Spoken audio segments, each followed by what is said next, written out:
Hasta ahora nos hemos colocado en el escenario más idílico de un científico de datos y el cual no pasa nunca. Los datasets que solemos cargar contienen mucha información, pero a veces contienen información que falta. Entonces cargas el dataset y te empiezas a dar cuenta de que entre tan abundante información, a veces, pero no siempre, empezamos a encontrar casos de datos que faltan y podemos optar, por ejemplo, para eliminar los casos donde la información que nos falta no nos interesa, ¿de acuerdo? Entonces, cuando nos falta algo de información, una de las opciones puede ser eliminar estos casos directamente del conjunto de datos cargado. Entonces, vamos a ver cómo eliminar casos donde hay información que falta, así como también cuando queremos eliminar selectivamente ciertos casos de información que falta para solo una variable específica, ¿vale? El CSV que vamos a usar es uno que se llama Missing Data, el cual ya pues hace honor a su nombre y podéis ver que aquí a veces les falta algún tipo de información. Es un pequeño dataset donde hay tres columnas, la columna de ingresos de una persona, el móvil que tiene por otra y el tipo de coche, entendiendo por tipo de coche si es de lujo o no es de lujo, un utilitario normal y corriente o bien un coche de lujo. ¿De acuerdo? Entonces fijaros que esto podría ser perfectamente el resultado de una encuesta llevada a cabo y yo que sé, a alguien puede no interesarle contar en la encuesta cuánto cobra en todo el año, cuáles son sus ingresos anuales o el tipo de móvil o coche que tiene. ¿De acuerdo? Entonces, en este CSV, pues nos falta información. ¿De acuerdo? Y como nos falta información, uh, lo primero que se nos puede ocurrir es decir, bueno, vamos a convertir la información que falta, la información que está vacía, en variables NA de las que ya os comenté en su día. Entonces, vamos a crear un script. Es el sexto, 06, y empezamos con missing data, con información faltante. Y como es un CSV, pues ya sabéis, ¿no? En este caso voy a cargar un objeto data utilizando read.csv, que ya conocéis. El nombre del fichero es punto punto y dentro de datos tema 1 missing data-csv. El separador es el estándar, pero como en este caso tengo datos faltantes, sí que voy a utilizar na.strings, porque lo que me faltan son strings, para variables categóricas que me las indique con los espacios vacíos.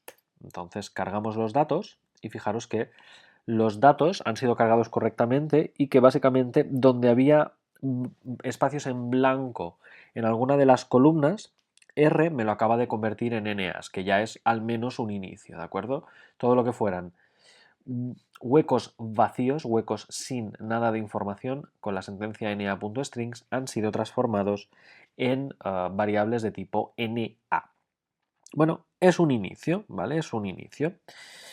Para limpiar este dataset, pues bueno, para obtener un data frame que no tenga datos faltantes, donde no haya NAs, por así decir, se puede hacer uso de la función na.omit, na.omit, de modo que si yo tengo mi data frame original que es data y quiero un data limpio, puedo tener data cleaned, data limpiado, ¿no? Data limpio, y si le aplico al data frame original la función na.omit, pues fijaros, de los datos que tenía originalmente, antes tenía 27 observaciones, ahora tengo 23 y fijaros que en el de 23 han desaparecido los NAs, ¿de acuerdo? Entonces, es una forma bastante correcta de hacerlo, ¿de acuerdo? Entonces, primero se cargan los datos, nos aseguramos de que en esos datos cualquier valor faltante, cualquier valor que no haya sido asignado es reemplazado por un NA y la función NAOMIT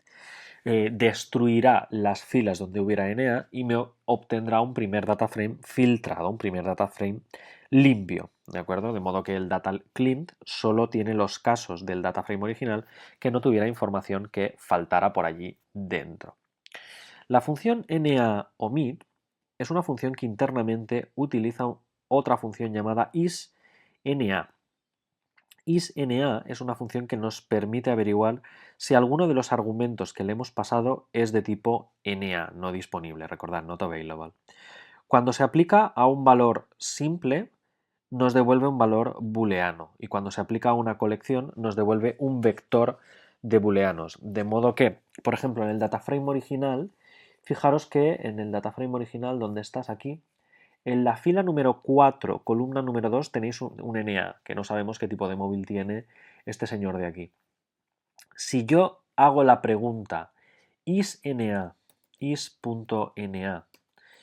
del dato original, la fila número 4, columna número 2, fijaros que me devuelve un booleano, lo tenéis aquí en consola, true. Espera, os limpiaré la consola y os quedará más limpio. ¿Veis? isNA el 42, true, porque en el dato original hay un NA en esta fila y columna. Por contra, si me pillo una que no lo sea, la 41, que sí me ha dado los ingresos, pues isNA el dato original, fila número 4, columna 1, pues fijaros me devuelve false, ¿de acuerdo?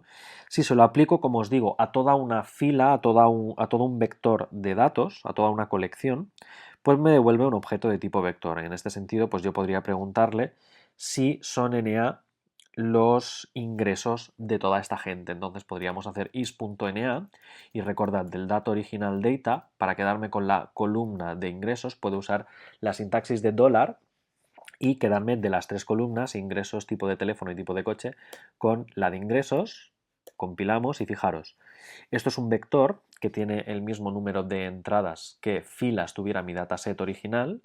Y entonces fijaros, falso, falso, falso, falso, falso, he dicho 5 falsos y el primero verdadero es el sexto. Comprobamos, falso, falso, falso, falso, falso, 5 falsos y el primer verdadero que es NA es el sexto, correcto.